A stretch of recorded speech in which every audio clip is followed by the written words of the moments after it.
এটা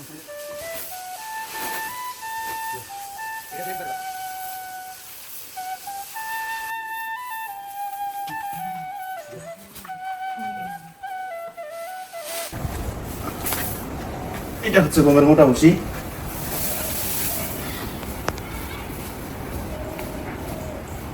এটা কিন্তু সব জায়গায় কিন্তু পাওয়া যায়, আপনারা কিন্তু চিনেন। এই দেখুন, এটা কিন্তু গমের মোটা ভুসি। আর সারগুলোকে কিন্তু চিকন ভুসি দেওয়া যাবে না, সাধারণত আমরা গমের মোটা ভুসিটা ব্যবহার করবো।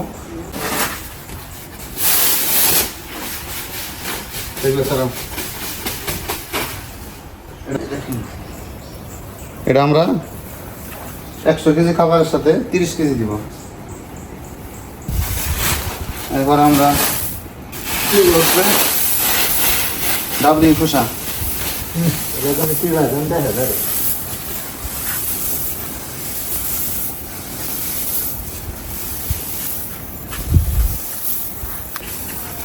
দেব ধানের গুঁড়া অথবা অটোগুলা।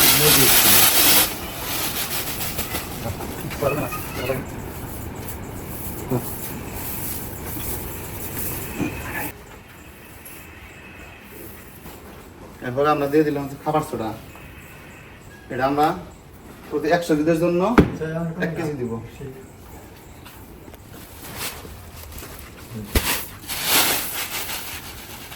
এটা হচ্ছে বুড়ের খোসা, তো এটার দামটা একটু বেশি, তারপরে আমরা আর কি দিয়ে দিছি।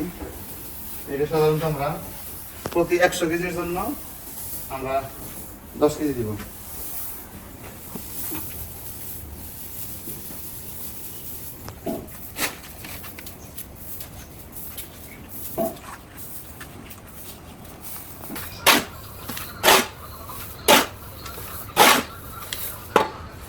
এখানে আমরা সাধারণত 10 থেকে 12টা আইটেম কিন্তু ব্যবহার করছি। যেমন আছে হচ্ছে গমের মোটা ভুসি, তারপরে ভুট্টা ভাঙ্গা, রাইস পলিশ, তারপরে আছে হচ্ছে আপনার এই যে এটা হচ্ছে আপনার ডাবরি খোসা, তারপরে আছে হচ্ছে আপনার বুটির খোসা, এরপরে আছে হচ্ছে আপনার সয়াবিন ভুসি। তারপরে তো এই সমস্ত আইটেম মিলানোর পরে আমরা মেডিসিন হিসাবে ব্যবহার করবো হচ্ছে যেমন আমরা শুটকির গুঁড়া দিব। এই শুটকির গুঁড়াটা সাধারণত প্রতি 100 কেজির জন্য 2 কেজি ব্যবহার করব। এরপর আমরা দিব হচ্ছে ডাইক্যালসিয়াম ফসফেট, এটা হচ্ছে DCP+, তো এটা 100 কেজির জন্য 2 কেজি দিব। এরপর আমরা দিব হচ্ছে vitamin mineral premix. Vitamin mineral premix সাধারণত 100 কেজির জন্য 1 কেজি দিলেই যথেষ্ট। এরপরে আমরা হজম শক্তি বাড়ানোর জন্য বা পেটের মধ্যে যেন গ্যাস বদ হজম না হয়, এই জন্য আমরা হচ্ছে খাবার সোডা ব্যবহার করব, সোডিবাইকার যেটা, এটা 100 কেজির জন্য আমরা 1 কেজি ব্যবহার করব। তো এইভাবে দেওয়ার পরে আমাদের খাবারের মিশ্রণটা আমরা করব। এরপরে স্বাদ অনুযায়ী বা পরিমাণ অনুযায়ী আমরা লবণ ব্যবহার করব। সেক্ষেত্রে 100 কেজি খাবার তৈরির জন্য 1 কেজি লবণ ব্যবহার করা যেতে পারে। তো এইভাবে আমরা যদি খাবার তৈরি করি তাহলে খাবারের গুণগত মান কিন্তু অনেক ভালো হবে। দেখেন, আপনারা কিন্তু দেখেন যে এইখানে আমরা যে আইটেমগুলো দিয়েছি, এখন কি কি দিয়ে খাবার মিক্সার করছি এটা কিন্তু আমরা কিন্তু বুঝতে পারতেছি যে আমরা কি কি আইটেম দিয়ে খাবার তৈরি করলাম। এখন যখন আপনারা বাহিরের খাবারটা দিবেন বা যখন আপনারা রেডি ফিটটা দিবেন, তখন ওইটা কিন্তু কি দিয়ে তৈরি করা হয় বা ওই খাবারটার সাথে যদি 10 কেজি কাঠের গুঁড়াও মিশিয়ে দেয়, সেক্ষেত্রে আপনি কিন্তু বুঝতে পারবেন না যে এটার মধ্যে কী দিল। আর যদি আপনার 50% পরিমাণ কুড়াও ব্যবহার করে, সেক্ষেত্রে আপনি কিন্তু ধরতে পারবেন না, কারণ এটা প্লেট আকারে তৈরি করা।